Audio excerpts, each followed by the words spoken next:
everyone, another day, another vlog for the day.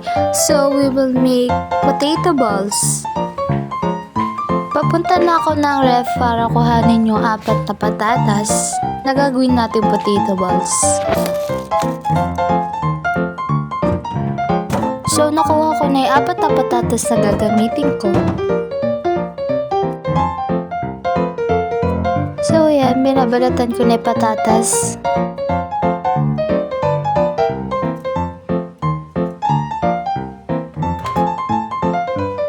So yan, nabalatan ko na yung mga patatas and ilalaga ko na siya para lumambot. Naglagay lang ako ng 4 na baso ng tubig sa kawali.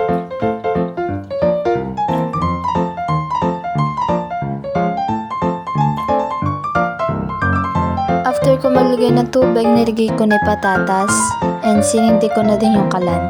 At tinakpan ko na rin para mabilis siyang kumulo.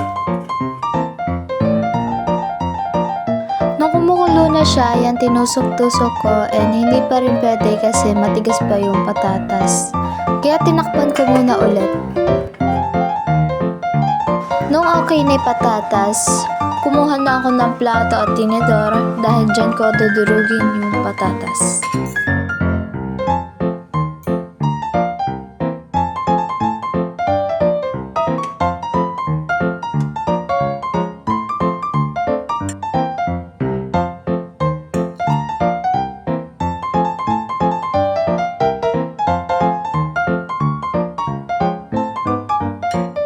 So, after ko na makuha lahat ng patatas, dinurog ko siya gamit ang tinidor.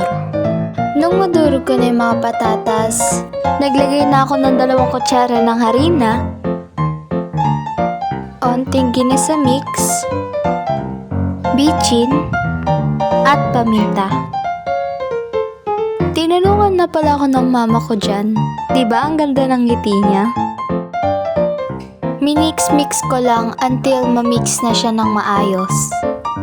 Naghiwa na pala ako ng cheese pang papalaman ko sa loob. So ayan na lahat ng cheese and mag-i-start na tayo magbilog. Kumuha lang ako ng dinurog na patatas and nilagay ko sa palad ko. Kumuha na ako ng cheese and binilog-bilog ko na siya using my hands. Nagpatuloy lang ako sa pagbilog until matapos ako. So, nung natapos na ako magbilog, so let's fry it. So, ginamit ko ulit yung kawali na ginamit ko kanina panlaga. And naglagay na ako ng mantika sa kawali. Naglagay na ako ng potato balls sa kawali dahil mainit na yung mantika.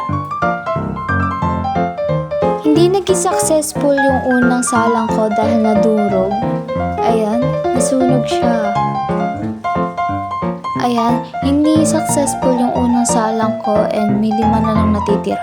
Yung mama ko na lang yung pinagluto ko para hindi na masayang yung 5 natitira. Nung matapos na maluto, yan nilagay na ni mama sa plato. Mas okay na luto ngayon kaysa luto ko kanina. So nilipat ko na sa platito yung potato balls. At ayan, pwede na siyang kainin.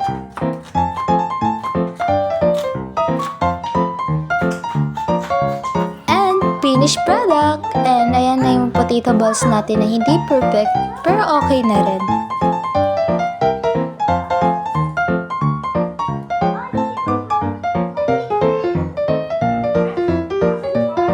So yun lang guys, bye! Thank you for watching!